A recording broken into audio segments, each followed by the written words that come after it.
people popping in along the way. I want to thank everyone for joining us again here at DidHack. And we are joined by Marcus, the founder of Danube Tech. He's also very active at the Decentralized Identity Foundation. He's the co-chair of the Identifiers and Discovery Work Group. He's also on the steering committee there. So he has lots and lots of knowledge to share. So I'm going to go ahead and hand it over to Marcus. Yeah, thanks, Limari, and welcome everyone. Nice to see all of you. I hope you've had a nice DidHack event so far. And yeah, I guess we're having a session now about DID resolution. I think we're not such a huge group, right? So I'd be happy to do this in a very flexible, dynamic way. I mean, I do have some content that I could share, that I can present, some demonstrations that I can do, but I don't really know what everybody's interests are and level of knowledge. So if any of you have, I know, some specific questions, or if you say you already know, you've already used and resolved many DIDs, and you do that all the time, and you have some very specific questions, then we can also jump straight to that. So I think we can organize this in a very dynamic way. If you have some concrete questions or concrete topics related to DIDs or DID resolution, happy to focus on that. But if not, then I can also try to just give an overview, introduction, and try to cover some aspects of DIDs and what they are and how to resolve them, and what the relevance is of these things. Yeah, I think an overview would be great, because there are some people at the event who are just getting started with decentralized identity. And then as we go, questions will pop up and we can take it from there. Sounds great. Yes, then I will start with a little bit of overview. I will go ahead and share my screen. I do have some traditional slides, right? But as I said, also things I can demonstrate or concrete topics that we can cover depending on everybody's interest. So I usually start explaining a little bit DIDs in general and what they are and what the background is. I imagine all of you have at least heard about DIDs or have some concept of what they are. In a way, they are a very foundational piece of technology. They are a basis for a lot of other things. I imagine in some of the other sessions or other activities in the DidHack event, I'm sure DIDs have come up in some way, right? They are a basis for a lot of other things, but on the foundational level, what they are basically is a new type of identifier, right? A new type of address, a way to name things, to refer to things, to identify a subject that could be an individual or an organization or a thing. So it doesn't really matter what is being used, what is being identified. But in the digital world in general, we always need identifiers, right? We always need some kind of address. We need a way to refer to each other, to name something, and without that we cannot really exchange data or communicate or exchange messages, or we cannot create relationships or connections or conduct any kind of transactions or build higher level concepts such as trust models and things like that. So in general, for any kind of interaction, we need some way to refer to each other, to name things. And traditionally on the internet, we've had identifiers such as domain names and email addresses and Facebook usernames and email addresses, IP addresses, and so on. But what all of these traditional identifiers have in common is that typically they are dependent on some kind of central authority, right? Some kind of intermediary. So So deeds have been designed in a way that makes it possible to create a deed without external dependency, right? Without reliance on a centralized authority or intermediary, right? An email address or a domain name or a username that's always given to me by some authority. It's always an entry, a record in somebody else's database. And so the idea of deeds is that you can create a deed by yourself, right? A deed is not issued to you by someone, but a deed is something that you can create on your own. And using cryptography, using certain protocols that we can go into in a little bit more detail, but the general idea is a deed is something that you create on your own, and it's based on decentralized infrastructure.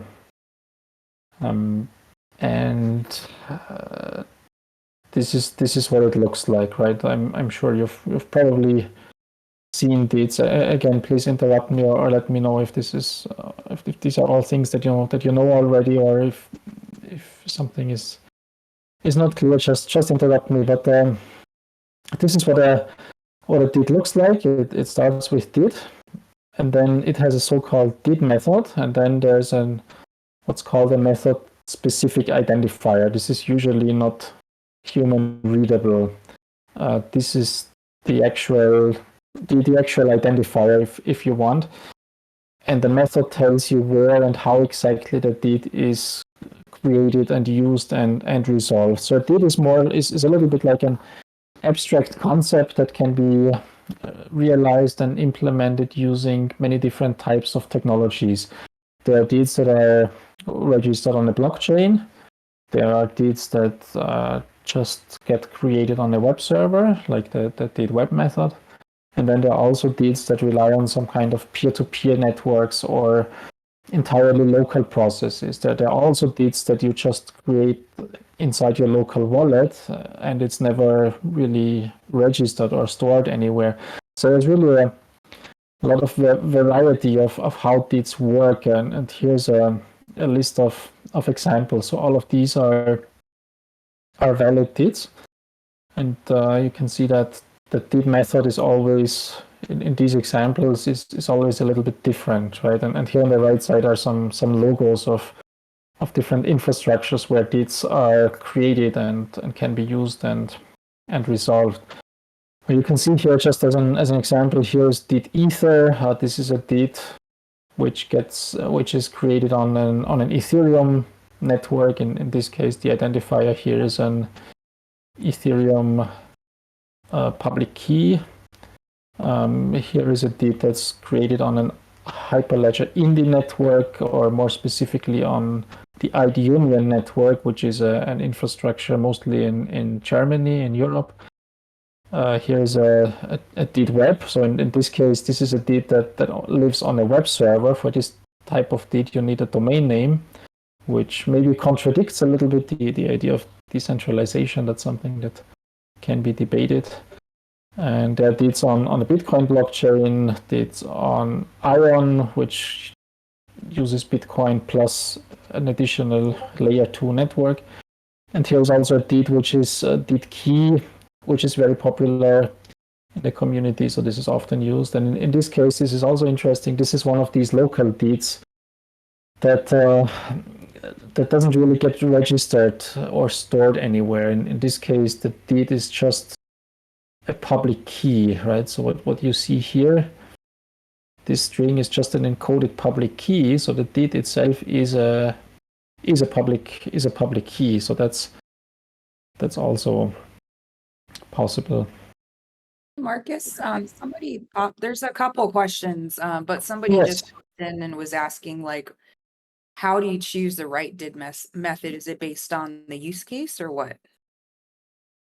So what all of these deed methods have in common, and we'll talk about that a little bit more, is that they can be resolved into a standard format called a deed document. We will look at that in some more detail. So there are some things that you can do with all DIDs, no matter what the DID method is, right? That's what the standardization and the DID technology is all about. No matter which one of these you have, you can resolve it and retrieve some kind of standard metadata. And having said that, there are also a lot of differences between these DID methods.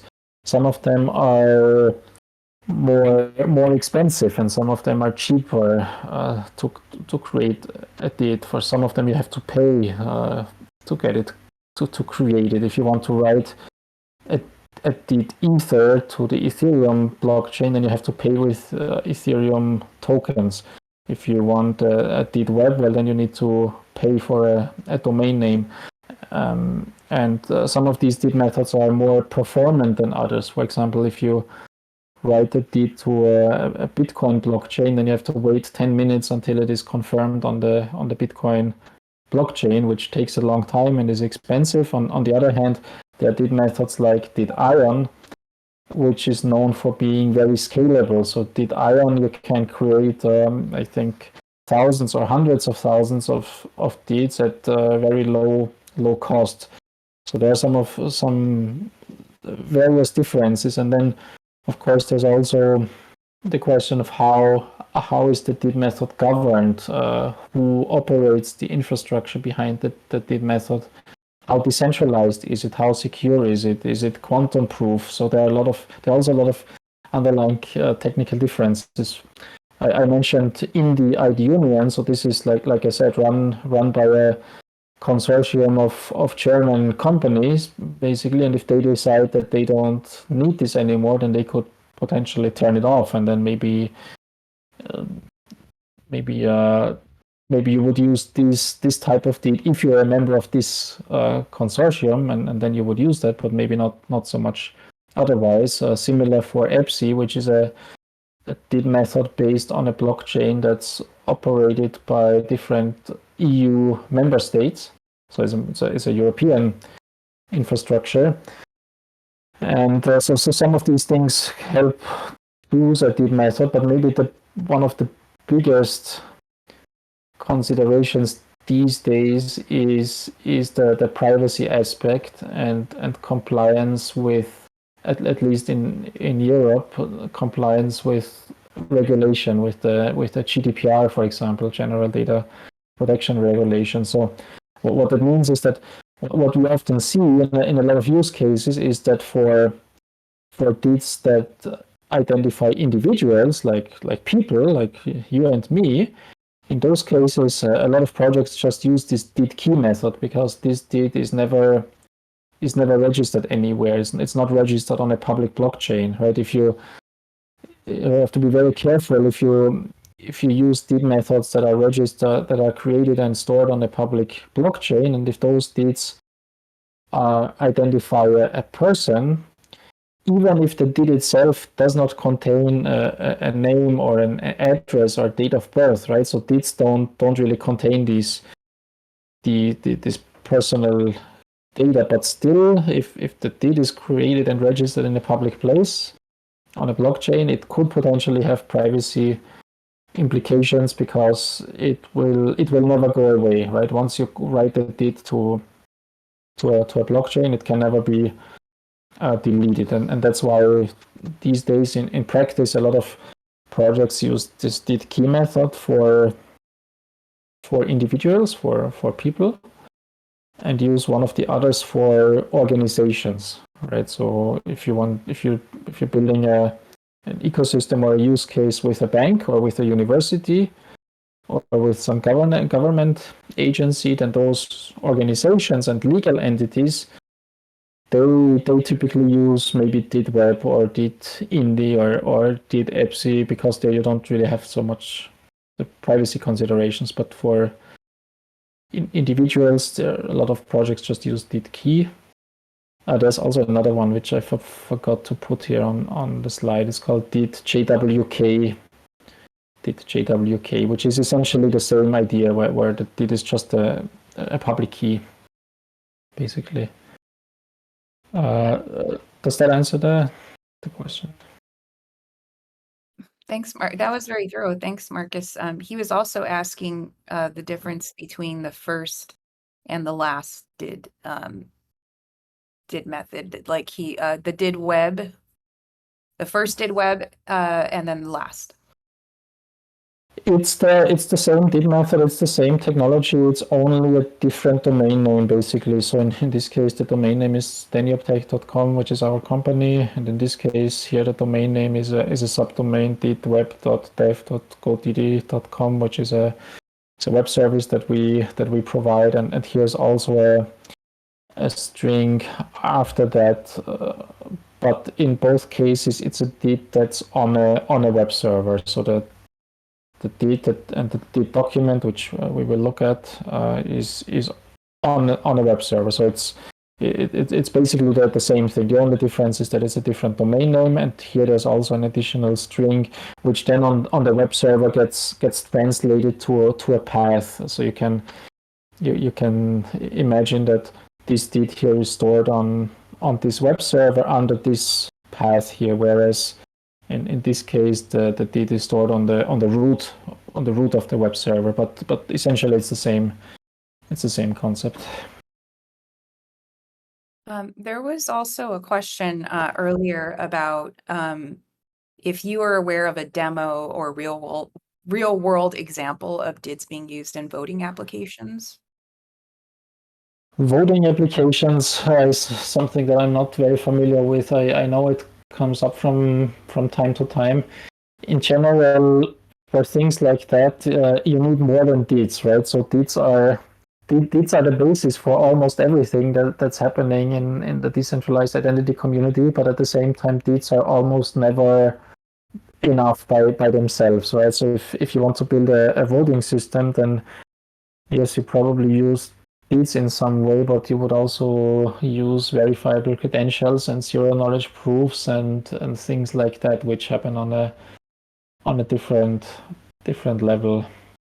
It's a use case that I hear about sometimes, but I'm definitely not an expert on it. I think people use some advanced cryptography like group signatures and things like that, but that doesn't really have much to do with the DIDs anymore, right? You could in such a system you might use the DIDs for identifying the participants in the voting system, but you would not use the DIDs for casting the vote or for ensuring proof of personhood, right? To avoid voting twice. So one very important aspect of DIDs is also that DIDs by themselves are what we call trustless, right? I said earlier that you can create a DID on your own without reliance on a central authority in general. It also means that if you want, you can create 10,000 DIDs and nobody will stop you from that. On the DID layer of the architecture, there's no concept of authenticating or identifying the subject. You can just create as many DIDs as you want, and nobody will make sure that you only have one DID, or nobody will check your date of birth before you create a DID, right? You just create it, and all the other things, uniqueness or how old you are or whether you're allowed to vote or not, this all happens on a different layer with verifiable credentials and DIDCOM and zero knowledge proofs and so on. Question though, and if we come across anything, we'll definitely pass information your way. And then there's another question, which is, are DIDs primarily a way for people to discover data you want to share with them related to your identity, like public keys, or can they keep private keys and be used to sign events? Maybe she meant and can be used to sign events. Is that clear? I think so. So maybe let's move ahead a little bit to DID resolution and what you can do with the DID. So basically, it's both. When you have a DID, then okay, let me maybe move ahead a little bit, and then we can also go back again and cover some of the other things. But this here shows what's called the DID document, right? This is what this piece of data is what you can look up if you know the deed, right? So if I give you my deed, I put my deed on my web page or on my business card or inside a QR code, or I attach my deed to an email, or I exchange my deed with you using some kind of protocol, then you can resolve the deed. That's deed resolution. And what you get from the resolution process is something like what you have here on the right side, this deed document. And this, and the most important thing probably what this contains is one or more public keys. So if you know somebody's deed in general, then you can look up their public key. That is public information. So that this doesn't require a password or authorization, right? This is a little bit like having a domain name and resolving the domain name and then finding the IP address. In the same way, if you have a deed, then you can resolve it and look up the public key that's associated with the deed, and that belongs to the subject that is identified by the deed.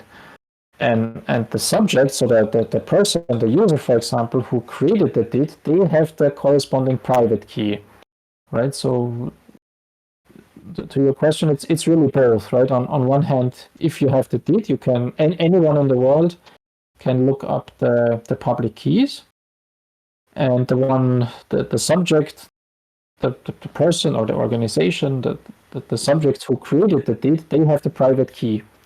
And then they can sign something, right? For example, or encrypt something, or decrypt something, right? So it's a public key infrastructure with public keys and private keys, and only the deed controller, the deed subject, they have the private key, and the whole world, if you know the deed, you can look up the public key.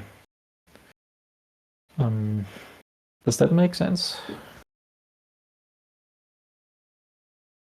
So she's typing, she says, thank you, it makes sense. Okay. And there can also be, so this is, I would say, the most important thing that's in the deed document, the public key. There can also be multiple public keys. And the deed document can also contain additional data. In this case, it also contains what's called a service endpoint. I think there's a bug here. I think I think this should be an array rather than just an object, an array of objects. But what this means is that the deed document can also contain endpoints like HTTP addresses where you can interact with the subject in some way. For example, you could look up somebody's decentralized web node, DWN. I'm not sure if they have been covered on the DidHack event already. If TBD, I think, also has a session, right? Yeah. I think they are. Mm-hmm. There was a session where decentralized web nodes were covered. Right. So decentralized web node, I think, is some kind of personal data store or personal service that's online, and that has an endpoint, right? That is hosted somewhere. That has a URL where it can be reached, and so a DID can also serve as a lookup mechanism, as a discovery mechanism to find somebody's, in this case, decentralized web node, or to find somebody's Mastodon server for the decentralized social networking, or find somebody's web page, or find someone's I don't know, a Nextcloud instance, or whatever. So DIDs and this DID document also provide a way of looking up services and protocols and applications. That means if I give you my DID, then you can find services, ways how you can interact with me, and you have my public key, so you can communicate with me in a trusted and secure manner. Of course, when I talk about it like this, when I say I give you my DID and then you resolve the DID, this is not something that end users would do manually, right? That an end user end user would not manually create a deed and configure it and then resolve other people's deeds. This is something that's built into applications like wallets and agents and all these cool things that people are working on in this community. This happens behind the scenes, but just to give you an idea, right, what deeds are, this base level foundational functionality that deeds provide is that if an application knows somebody's did, then they can look up how to interact with them in a secure way.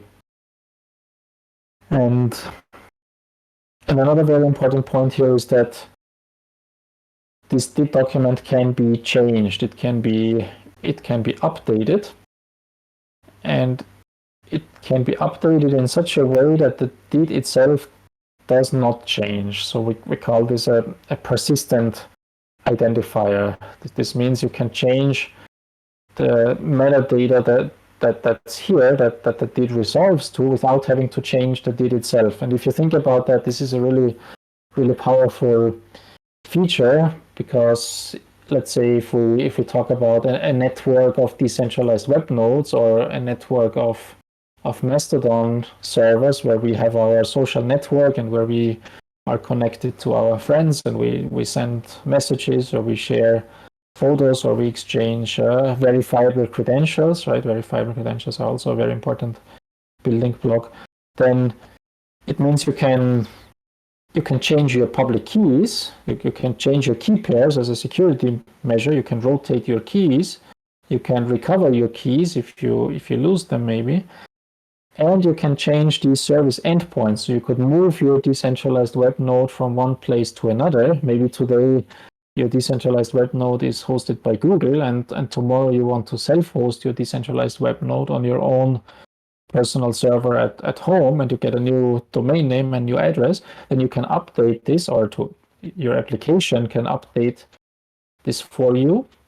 And everybody else to whom you're already connected will be able to just resolve your did again and find your latest keys and your latest services. And you don't have to, you don't have to call your friends and tell them, hey, here's my new did or here's my new email address and all of that. So because the identifiers, the connections, the social graph, the address book, if you want, all of that stays the same, even if these underlying keys and endpoints and services, if that changes, the identifier itself does not have to change. He says that sounds great. All right. Okay, what should we do next? I have a slide here that just shows a few examples of where and how deeds are being used. We talked about this a little bit already. So when deed resolution happens, it happens a lot, basically. We talked about this here. Service discovery application can resolve a deed to find somebody's decentralized web node or other service. Deeds are heavily used in verifiable credentials. So verifiable credential is something like a digital equivalent of your identity documents, a digital driver's license or digital diploma from the university or digital membership in a football club or whatever. And these verifiable credentials, they always have an issuer and a subject, right? So they are issued, let's say, by the university to you, then the university is the issuer and you are the subject, and then there's some content, a set of claims that says what did you study, what's your degree, and so on. So some kind of semantic identity data about you. And it has a signature, right? So it's signed by the issuer. And if you present this verifiable credential to someone, let's say you want to present to someone that you have a digital diploma from the university, then you show this to them, and then they can resolve the issue deed, right? So that's what's happening. The issue deed gets resolved, then you have this DID document. In the DID document, you find the public key of the issuer, and with that public key, the signature here can be verified, and then you know that all the contents, what's in here, what's being said here inside this credential, that this was really said by the issuer, and so this is also where DID resolution happens, to obtain the public key. And here this is saying that DID resolution and DIDs can also just be used for authentication, for logging in, for simply proving that you control a certain DID, right? So this means a DID can potentially also just be a replacement for a username if you want, right? If you have a DID, that means you also have a private key in your wallet, and with that, using certain protocols, using certain challenge response mechanisms like what you have in OpenID Connect, for example, you can also just log in to a website, right? You just say in the protocol you demonstrate that here is a DID, and with your private key you can prove that this is your DID, and the website, they can resolve your DID to look up the public key, and therefore they can verify that you really control the key. So this concept is known as DID auth.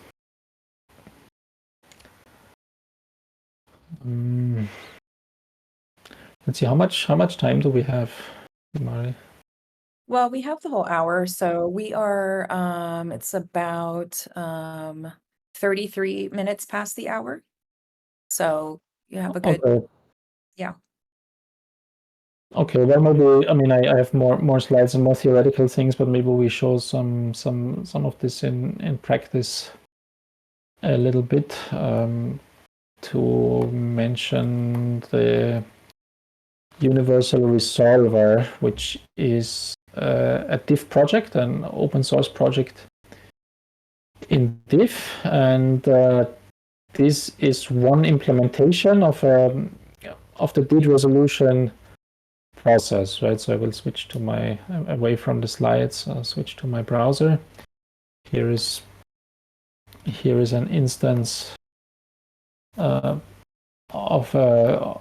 this Universal Resolver, and this basically performs the plain DID resolution function. It takes a DID as an input and returns the DID document. I can just try this with an example DID here. This is a DID using the DID-ion method. If I click resolve here, then I click here, then I can see the DID document. In this case, the DID document contains one public key, and it contains two service endpoints. So somebody here, Henry, I think Henry is one of the main contributors of the DID-ion method, and there are two service endpoints, a LinkedIn and a GitHub link. In this case, this is not very privacy preserving because you can kind of guess who that is, but normally DIDs are designed to not contain a lot of personal data, to just contain this cryptographic metadata. But what this Universal Resolver tries to do is support a lot of different DID methods, right? So I mentioned DID methods a little bit. There are, I think, 200 of them, which is a bit insane, right? And this Universal Resolver supports about 50 different DID methods. There are more examples here, like DID EPSI, DID Ether, DID INDI, DID JWK, DID Key, and DID Web.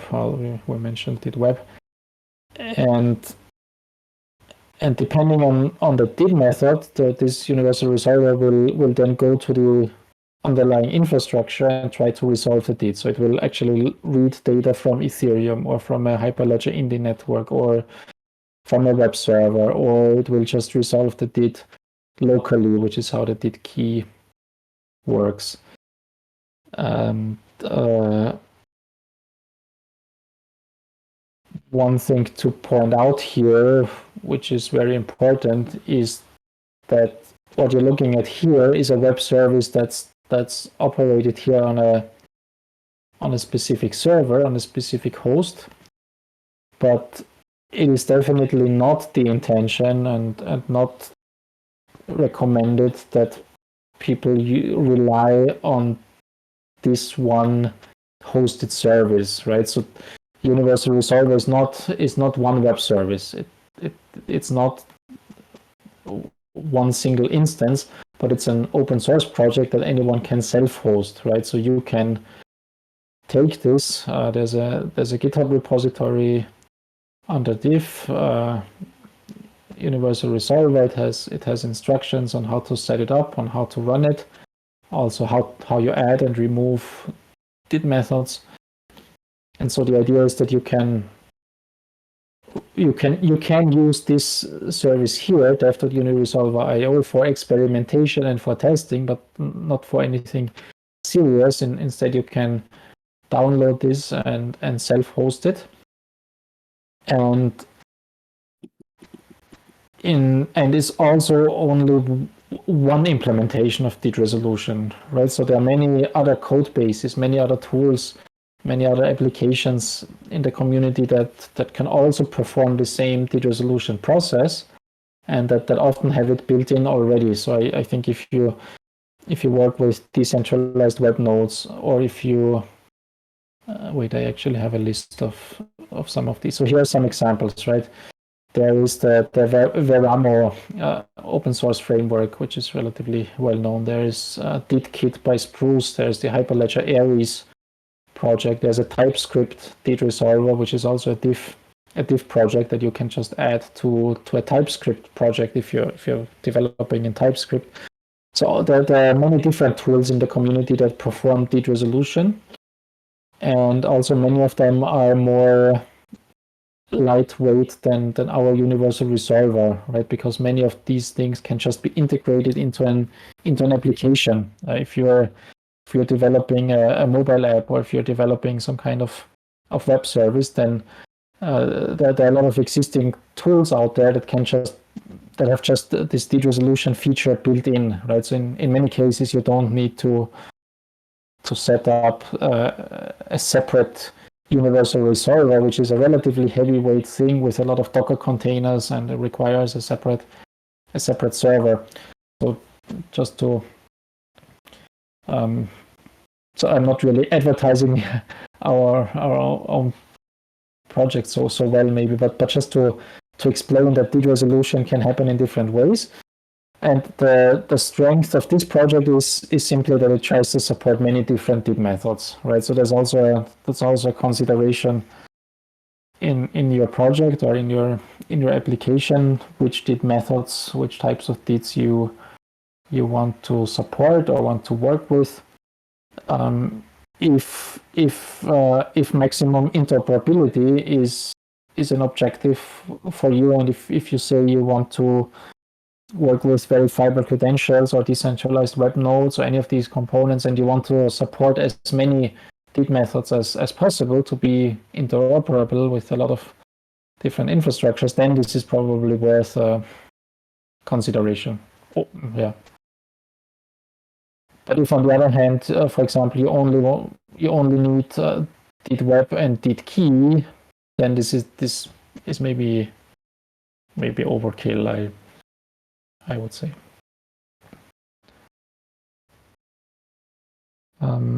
Any questions about this?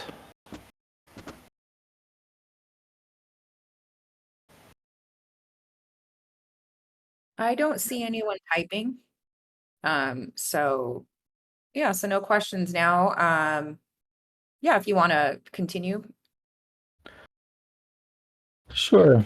Well, now someone is typing actually. Okay. So we'll see. Maybe we'll just hold off a second here just to see what question comes through. Might be relevant to what you just went through. Yeah, let's Um, wait a few seconds. The question is, how would people access a DID in the future? Is it a kind of app? How would people access DID in the future? She has to follow up. How would they find you? How would they? Are you asking sort of like in what context is the DID used? Okay, I'm gonna bring her up to speak.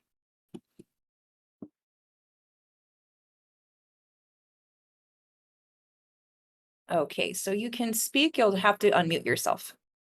Thank you so much.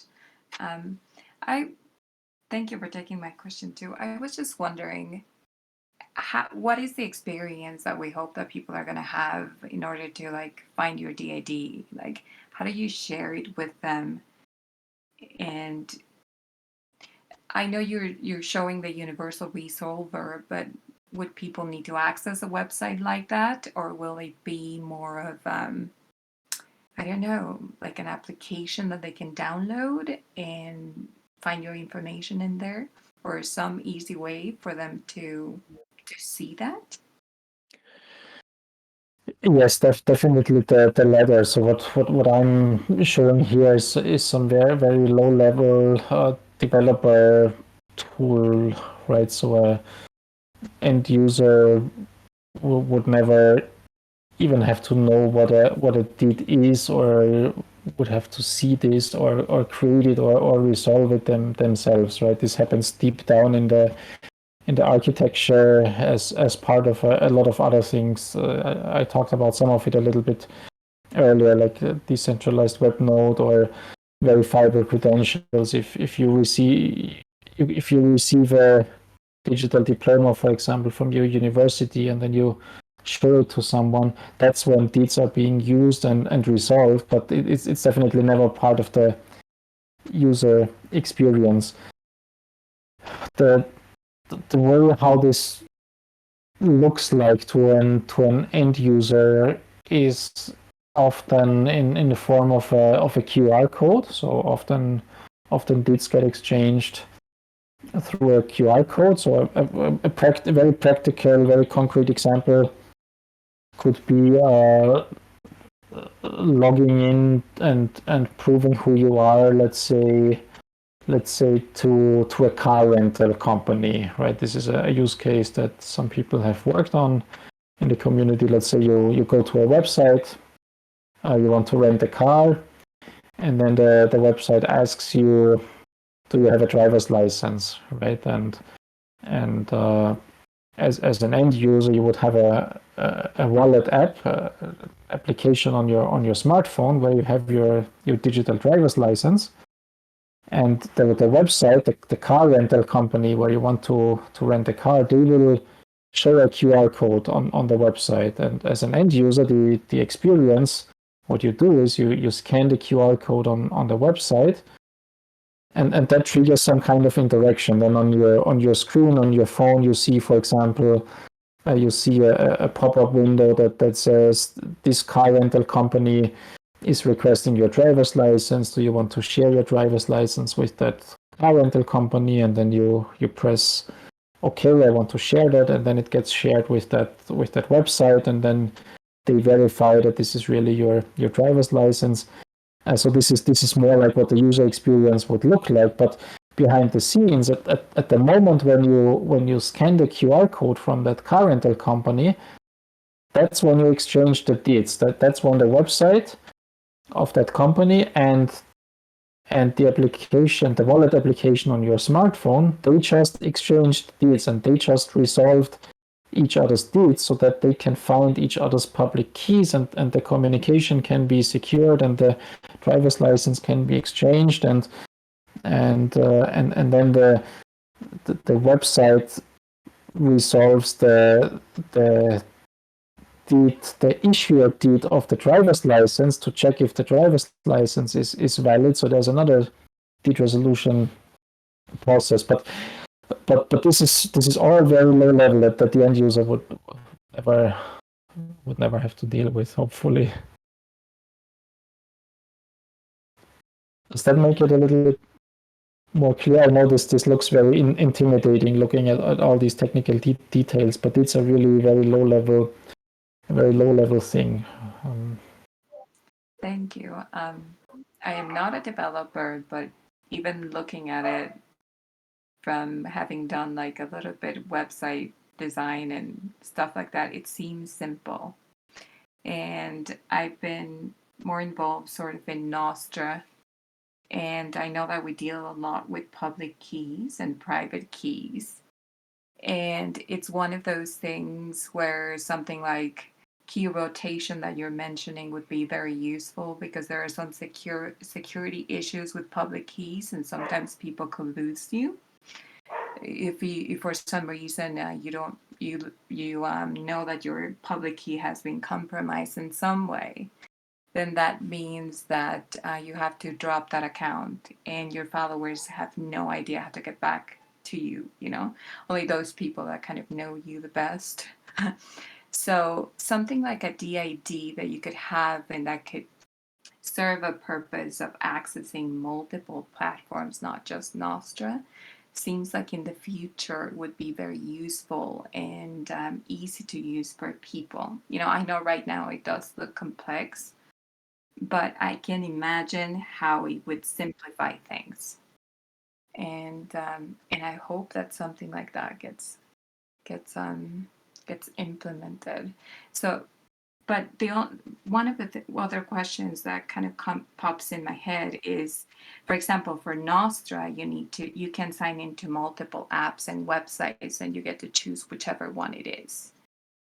And I know that you mentioned something like you could have the website where they could access and stuff like that, but that is completely independent of people. Like, people get to choose their own app. Is that even possible within a DAD?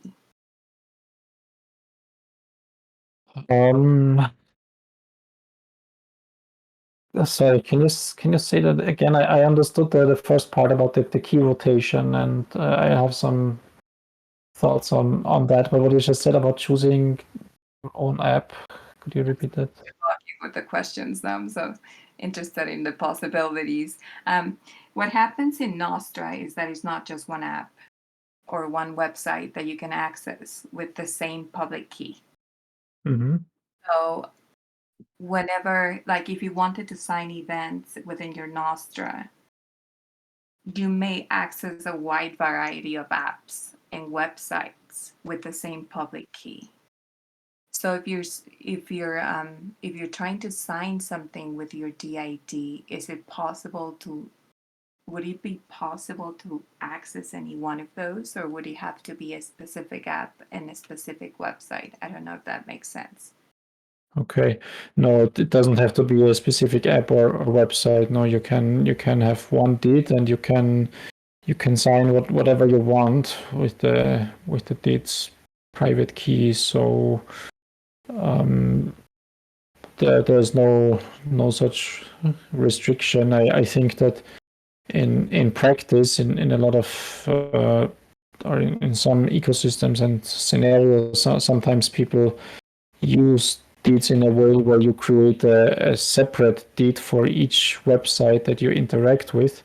And we call that pairwise pseudonymous identifiers. So you create different DIDs on purpose so that you cannot be correlated, and for increased privacy and so on.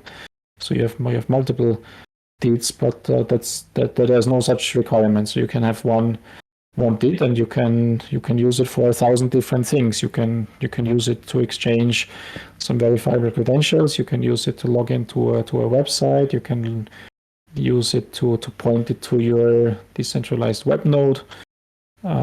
So there's no such restriction. But what you said earlier about rotating the keys, or changing the keys, this sounds like a perfect fit, because this is definitely one of the things that DIDs have been specifically designed for. What I mentioned earlier about the persistent identifiers, right? You can change everything here in the metadata. You can change the keys and the services and so on, but the DID stays the same. And originally, when we started to work on DEETs, the motivation behind this was, among other things, was also to find a solution for the problems that people had in the early days of PGP and key signing parties, right? So to build a web of trust back then, I don't know, 30 years ago or so with PGP, you needed to manually exchange public keys, go to a crypto party or upload your public keys to a key server where other people could then look it up.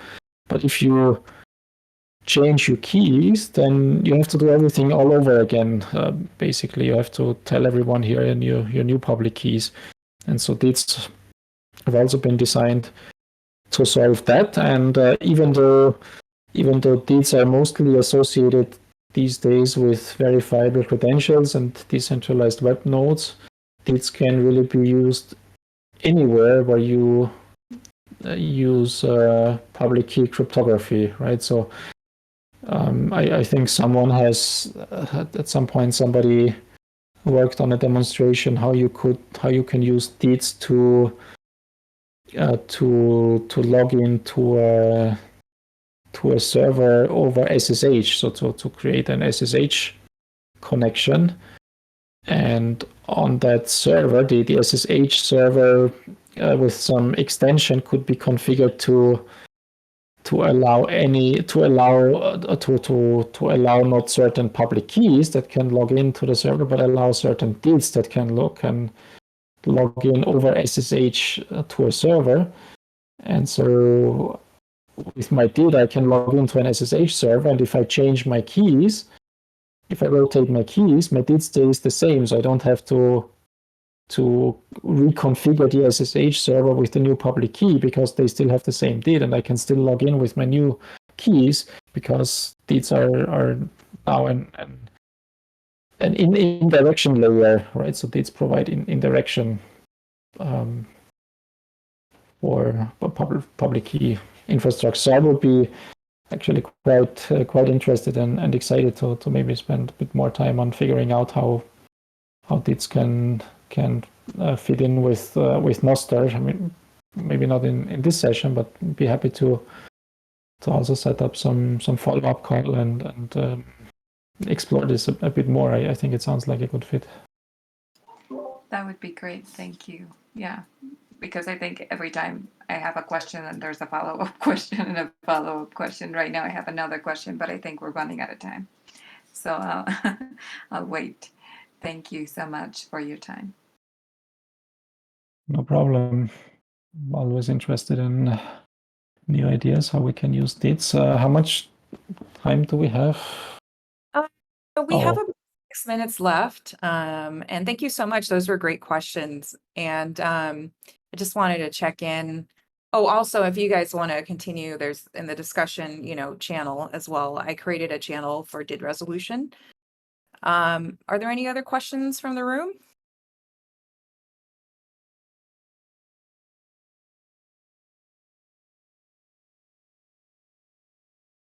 Maybe just to mention, we probably don't really have time for that anymore, but in DIF there's also a second project called Universal Registrar.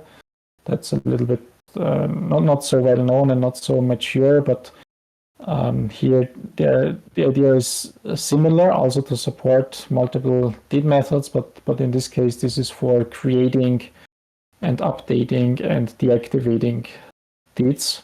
So the Universal Resolver is for resolving the DEET and looking up the DEET document. The Universal Registrar is a tool for creating new DEETs, and it also tries to provide a universal API, an abstraction layer, so that you can create DEETs using the DEET-INDIE method, or DEET-EPSI, or DEET-Ether, or DEET-Web, or DEET-Key, all of that through a single API. But it's a tool that's quite a bit more complex because there's key management involved, and so we don't really have time for that right now. But it's also a DIF project, and also can look at that and then Finally, I'm not sure if it's appropriate to talk about that so much. So this is not a diff project. But if you like, you can also take a look at this GoDaddy.com. So it's a little bit like GoDaddy, but for DIDs.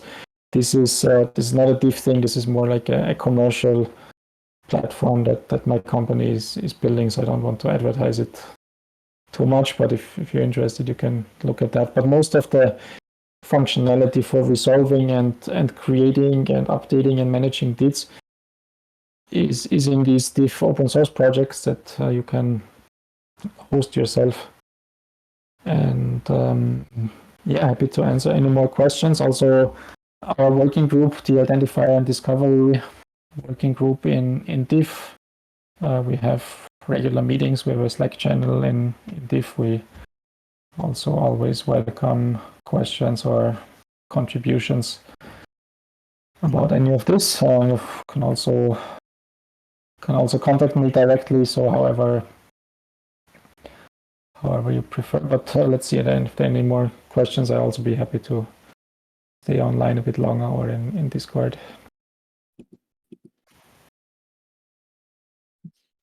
I do have one more question that I want to ask, that I'd like to ask if you have a little bit more time, but I don't know, Limari, if you want to close off the session or something of the sort. I don't know if you need to do that. Go ahead. We can go a little bit over. It's okay. But if people do have to hop off, they can. Thank you so much. As far as having a DID that maybe could apply to Nostra, would the Nostra products or apps need to kind of have something within their code that would allow for the DIDs to exist or to integrate or connect? Yes, I think so. I mean, I think we should set up another workshop or so because I'm also not so familiar with Nostra. I would also have to look at it and learn about it a bit more. But I imagine the Nostra applications or infrastructure would need some capability to understand DIDs and resolve DIDs, and then do something with the DID document and the public keys that can be found there, and maybe authenticate the DID holder, the DID controller. I'm not sure. Like I said, we should talk about some more concrete scenarios or what Nostra is doing, but in some way, I imagine yes, it would have to integrate DIDs in some way. Okay, thank you. The way that Nostra works right now, it's kind of a really simple protocol. I think everybody describes it as simple, and they have a series of Nostra implementation possibilities, or they call them NIPs. And people do add to them, so products can choose to implement them. So I imagine that that's where the DID would go. And as far as stuff that I have seen, there's browser extensions. For example, there's one, I don't know if you've ever heard of Alby. Sometimes it's also used for Bitcoin and Lightning payments. And it's a browser extension that allows you to keep your NPUB and your NSEC and be able to sign events. I know that the DIDs would fit into an extension thing, or if they would be something simpler. But I'm interested to see whether this would make it bridge into a protocol that may be applied to many other things. So yeah. What kind of events do you sign, for example? Well, to log in, you can sign in. The thing about Nostra is you don't always have to sign in. I mean, you can look at all of your nodes just by logging in with your NPUB solely. But if you want to send nodes or DMs or Lightning payments, even, you need to sign with your key.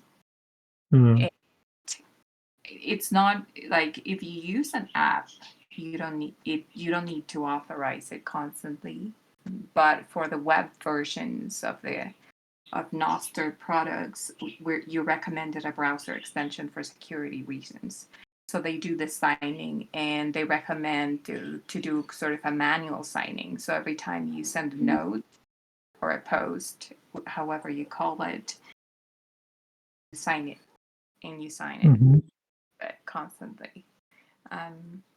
What else do we sign? I think that's primarily it. It's notes, DMs, also blog posts are a different version of notes. Mhm. So you would need to sign those. And I know they're coming up with they're innovating a lot. So there may be some other use cases for signing in the future. I'm not sure. Mhm. And obviously anything that has to do with updating your profile, that one gets signed too. Okay, so there are profiles also. Mhm.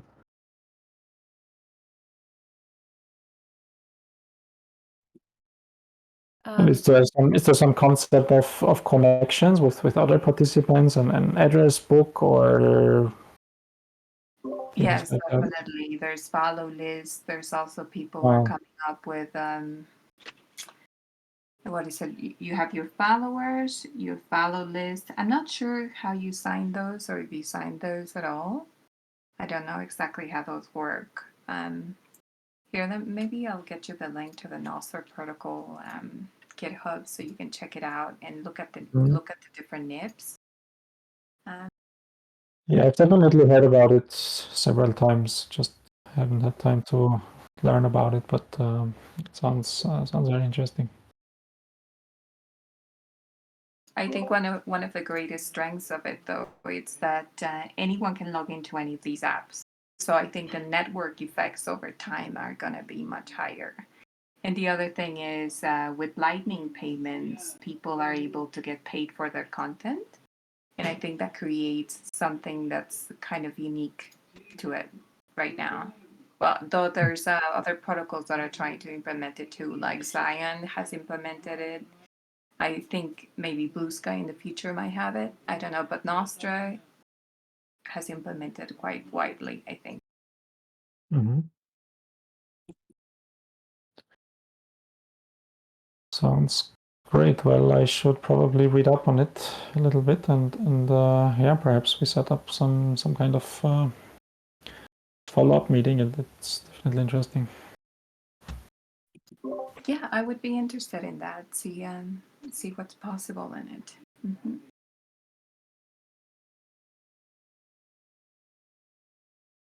Okay. Okay. Yeah, very interesting. Thanks for dropping the link, Elodie. I'm checking it out. All right, so that was a great session. Yeah, so I guess it's just a couple people. We do have our closing session tomorrow. I guess that's the last event we have where people are going to present their entries. So yeah, I'll see some of you there. But thanks once again, Marcus, for joining us. That was great. I loved all the questions, and that deep dive was awesome. Yeah, thank you. All right. See you soon. Thank you so much. Thanks. See you. Bye-bye.